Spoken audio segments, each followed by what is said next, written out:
আজকে আমরা হঠাৎ করে জানতে পাই এই কোলাবাজার ইউনাইটেড হাই স্কুলের ৪র্থ শ্রেণীর কর্মচারী শ্রীবাস কম্পিউটার অপারেটর, উনি ক্লাস 9-এর একটা মুসলিম মেয়েকে নিয়ে গত রাত্রে চলে গেছে। ওনার কোনো হদিশ পাওয়া যাচ্ছে না।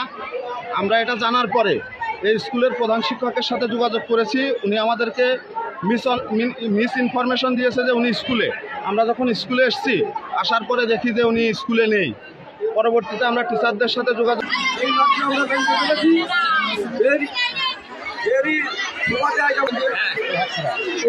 ছাত্রছাত্রীরা আমার কথা শোনা যাচ্ছে?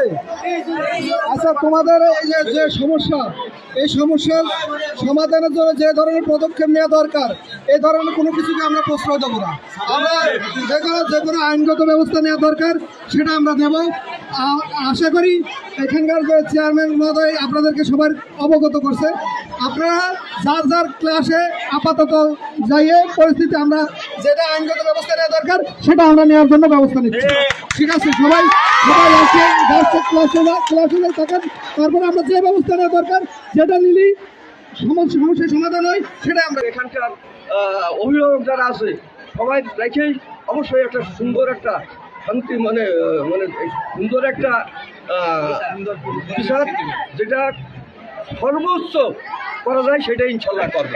মানে সাধারণ মানুষ কি এটা দ্রুত পাবে নাকি হচ্ছে দীর্ঘদিন পাবে? এর জন্য দীর্ঘদিন লাগবে না, এর মধ্যে দীর্ঘদিন লাগবে না ইনশাল্লাহ।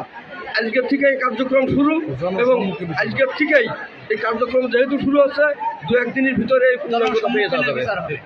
সাধারণ মানুষ চেয়েছে যে সাধারণ মানুষের মানে জনসম্মুখে আইনে এই বিচারটা হওয়ার জন্য, এটাই আপনি কি চান?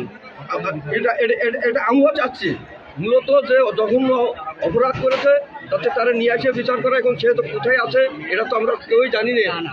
সে পলিয়ে গেছে কি বাড়ি আছে, তার গার্জেনদের কাছে জিজ্ঞাসা করি, সেখানে খোঁজখবর নিই।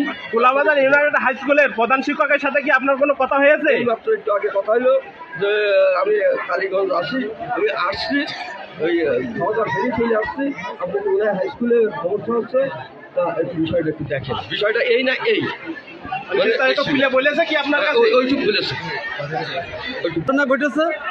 আমরা জানি যে আমরা যতটুকু জেনেছি যে আমাদের স্যার একটা 9-এর মেয়েকে, মুসলমান মেয়েকে নিয়ে চলে গেছে। তোমাদের স্যারের নাম কি? শ্রীবাস। আচ্ছা,